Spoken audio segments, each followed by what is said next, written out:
Hey plant foldies, this is Richie at Growfolds, and today I am taking you on a tour at Plant Keeper Incorporated. This is a private back nursery that they don't really let the public see, but I was given some access by Garrett and my friend who allowed me to film at Plant Keeper Incorporated. So today we're over here looking at the first plant, which is in a colocasia white lava, and then we have some kind of syngonium, another colocasia right over here, like syngonium, or I think that is a syngonium, or maybe I'm wrong, is looking really nice. It looks kind of sun stressed, so we'll see. But as you guys can see, we walk in this back part, and all of these plants, I really am not sure what the plant IDs are, but I did just want to walk through here. This is literally a jungle in downtown Dallas. So what I like about this plant nursery is all of the plants are really displayed in its natural setting, or what it could potentially look like in a natural setting. So I hope you guys enjoy at least walking through this. This is a part that most people will not be able to see unless given access by somebody at Plant Keeper Incorporated. I've been going to this plant nursery, which is located in Dallas, Texas, for about 4 years. A good friend of mine, his name is Garrett, is the one that runs this place, and I love that Garrett is very much passionate about the plant. This is mostly an interior design plant nursery. They really specialize on these big plants, but obviously they are open to people who, like me, and just people who love plants in general. They can also come in here and purchase some really nice tropical plants. But we are passing by some hibiscus. We are passing by some Drina right over here, and I'm not 100% sure what this plant is, but look at how massive it is. And I've noticed even with Monstera deliciosa, it starts to look like woody and caney like that. If you know what this philodendron is, please leave it in the comments below. But look at how massive this is. This philodendron must be about 20 feet in width, and maybe 8 to 10 feet or more, actually more in height. This is just such a massive plant. You can tell that it is a very mature plant. This plant, as long as I've seen it, which was about 4 years ago, it was just as big as this. And then we actually have some Monstera deliciosa growing around the underside of it, but you see how huge those leaves are compared to my hands. This is just massive, and seeing it up front and in person is just really breathtaking. I can't tell you how much the camera is not really taking the massiveness of this plant. In person, it is so huge, and like, look at this. This is like being under the canopy. Really cool experience right here. And I hope for you guys, if you get a chance and you're in the DFW market, please check out Plant Keeper Incorporated. Really cool nursery. I have a part 1 where I showcase a lot of the plants that they have for sale, but this is the back part where they have more of just like hidden plants and just letting plants grow. You noticed earlier there was like some pothos just trailing on the bottom of the floor. And here we have a really large bird of paradise. Huge birds of paradise. I love that. And then we just have some random plants here. I think that is a Alocasia Sabrina, a super sun stressed, I would say marble queen pothos. Do you see how sun stressed it is? It's like yellowish, but you know what? It's not an unhealthy plant. It looks awesome. And I think even in nature, that's what probably happens to certain plants. And then here we have some anthuriums right over here. I actually went big box shopping this evening, and I saw a bunch of anthuriums, and they just look absolutely stunning. I feel like that's an underrated plant. And if you guys just take a look at the view of this massive like jungle that's inside a nursery setting, I think it's so awesome. And this plant is really awesome. So if anybody knows the plant ID for this massive plant, please leave it in the comments. If you're watching this during the live premiere and want to comment the plant ID, I'd really appreciate it. And what I want to tell everybody is thank you again for joining the live premieres, and also having a lot of participating people in the live chats. I love engaging with you guys. Please continue to support me by going to the live premieres and the live chats. I definitely want to create a Plant Foldies community, and that's a great way to start. We've been doing this for about a week and a half consistently. Yesterday we had quite a bit of people tune in for the 7 p.m. premiere. But as you guys can see, I'm walking through this forest, and it's all Drina. you know, all those Dracaenas that you see at big box stores, look at how big they get, or what potentially how big they can get and tall and massive if you just let them grow like this. This is insane. So if you are looking for massive plants, you can go to Plant Keeper Inc. and they should be able to set you up with something as beautiful and large as this if you want a nice Dracaena. Now these plants don't necessarily need as much light. They can tolerate lower light conditions. And then we come out of the Dracaena forest and we see another bird of paradise right over here. We have some more Dracaena right here. That might be a lemon lime. And then we have some more Dracaena right here. Just Dracaenas everywhere. And then we have some Sansevieria right over here. Some large ZZ plants. That's a really cool Dracaena. It's yellow, just yellow. That's really nice. And then we have some more Sansevieria right over here. We just have more plants that I wish I could give you guys the plant IDs. I know there was a bunch of pond that we just passed by. And then let's see, we have some Spathiphyllum right over here. We're gonna go and walk by around here and just take a look at this Syngonium that's just growing in the ground. Really nice. I'm gonna say that this is the Syngonium white butterfly. I could be wrong. And what else do we have? We have some large Spathiphyllum, or what they would call peace lily. Really beautiful. And you notice that there's one that's like neon. It's like either it's really sunstressed or that is the color of the Spathiphyllum. If it is, that's a really cool color for the Spathiphyllum. I've never seen a peace lily that neon. And then we have some more palms right over here. Guys, let me know what you guys think of the little nursery they have, the back part where it's mostly a jungle. I think this is a really cool experience. Being able to experience this on my own while filming was even better. And look at this, guys. You already know I talk about this in every video. Look at the Aglaonema. That's just mature, large Aglaonema. And you can see that it's pretty much gotten super leggy, but with such like lush foliage, you would never be able to tell that there's just a bunch of like canes and stuff and just legs. Because look at that. That is really the natural way of how an Aglaonema grows. A lot of times people just cut Aglaonema down just so that they can maintain the bushy form. But look at this. This is a really cool Aglaonema. I've never seen this. This is large, but if you notice, the stems are variegated, or the petioles, or whatever you call it, that they're variegated. And I haven't seen that. It's giving me like Alocasia zebrina vibes. That's really cool. And I like that it's just neon, and I don't know, just it has a different texture to it. And then we have some very common silver bays. So you know all of those silver bays that are in 6-inch pots that you see at big box stores. This is what silver bay can get. And then let's see, that was a BJ Freeman Aglaonema right over here. I honestly haven't seen many BJ Freemans. I've only seen them in some plant nurseries, so that's cool. I actually have one growing. My grandmother gave me a cutting that she had propagated, and now it's like nice and full.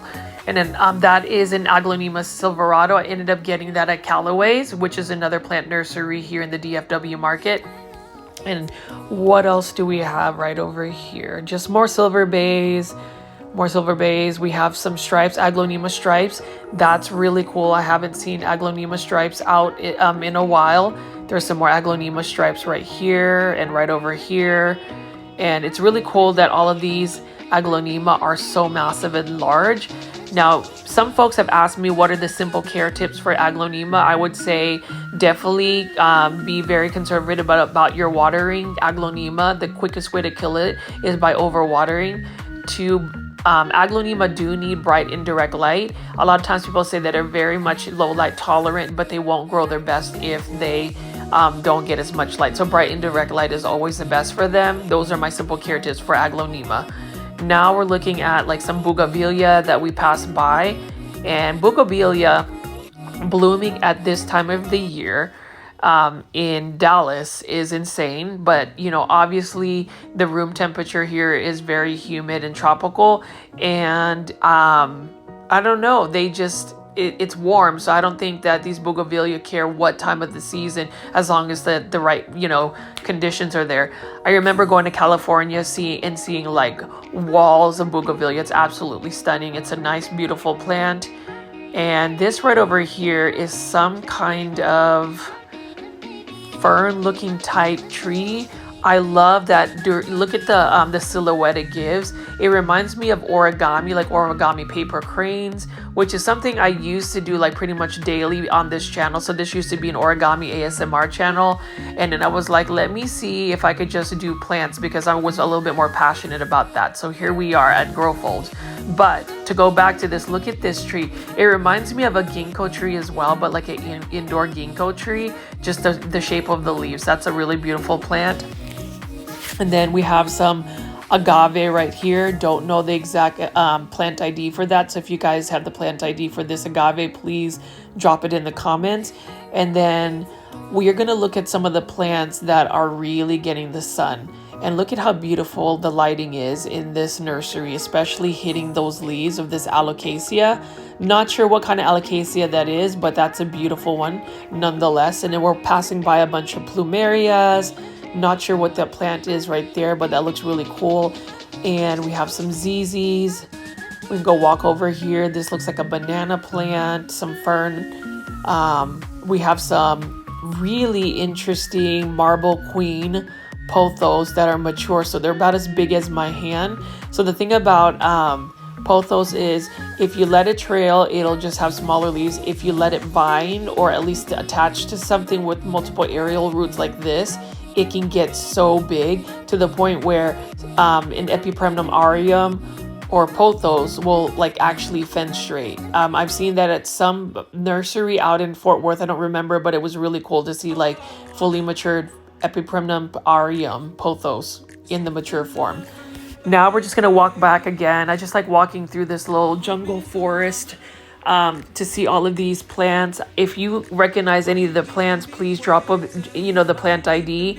Would really appreciate that for other viewers who also are learning about plants, because I am honestly definitely learning a lot more than when I first started doing like YouTube and just plant care. A lot of people have really given me some great insight. So, but look at how beautiful this, I know this is some type of palm, just don't know what it is, but look at the leaves of those palms.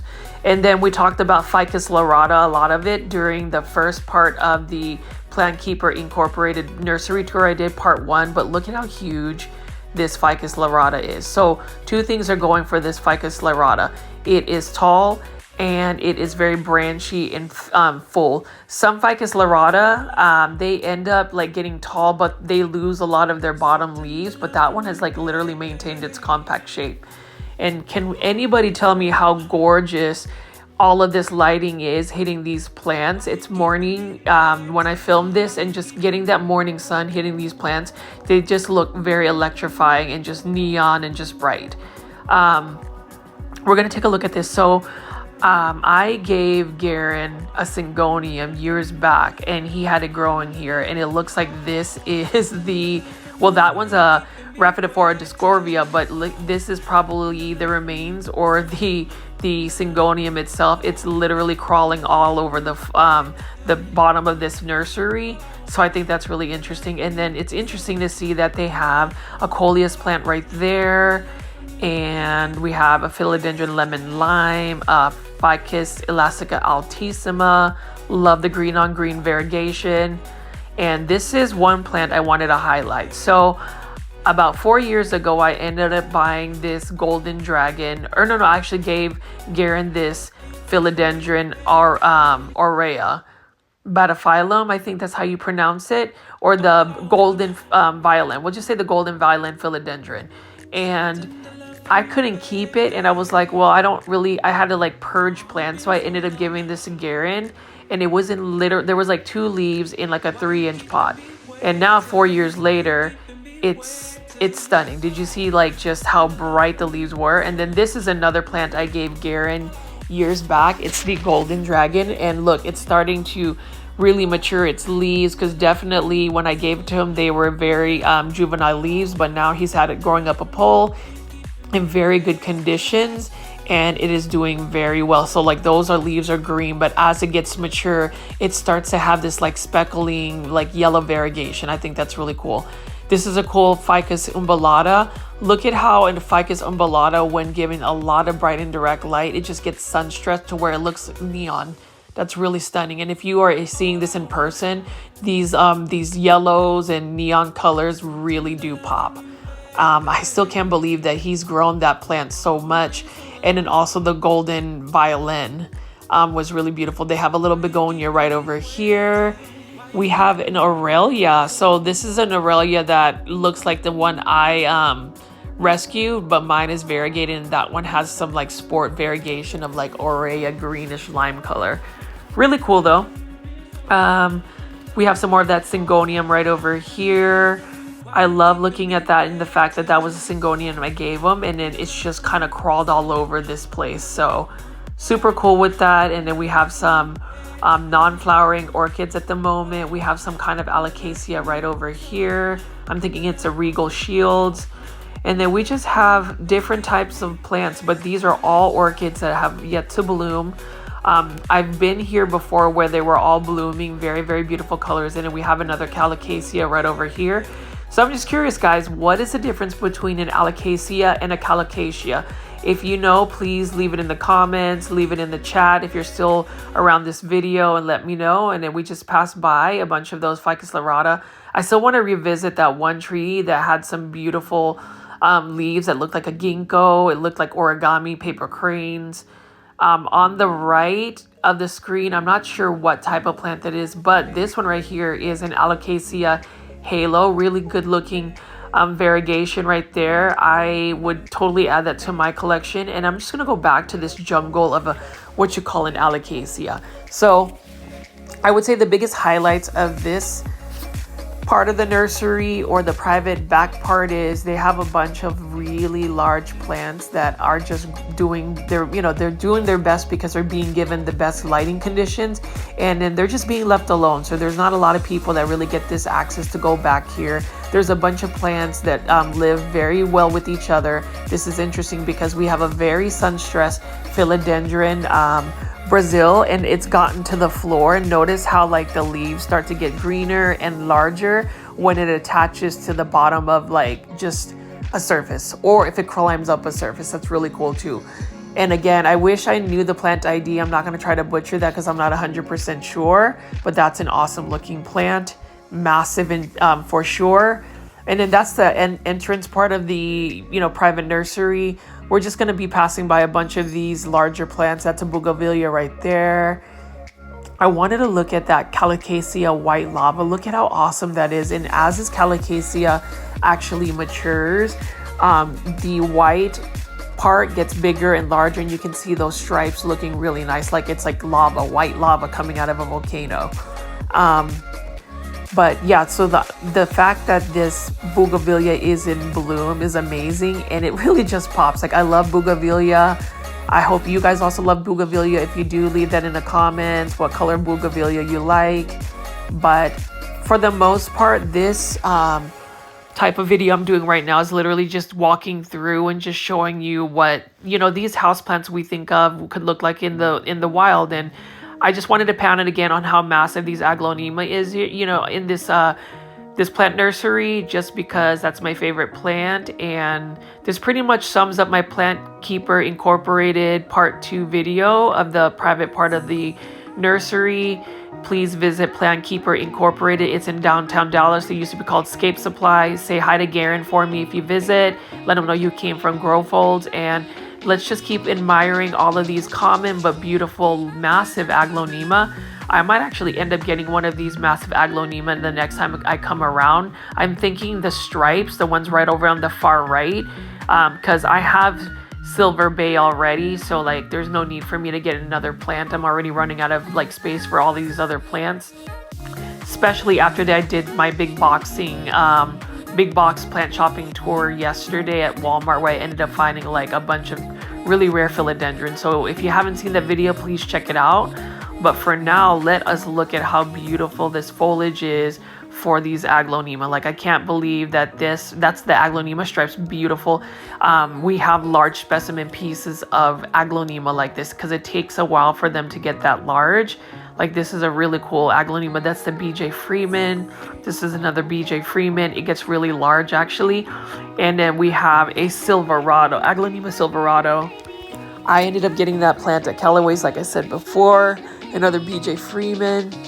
Has anybody started collecting Aglaonema since watching my videos? I'm just curious, just because we're really trying to start this like Aglaonema movement. I just wish that there were more available versus all of the philodendron that we typically see.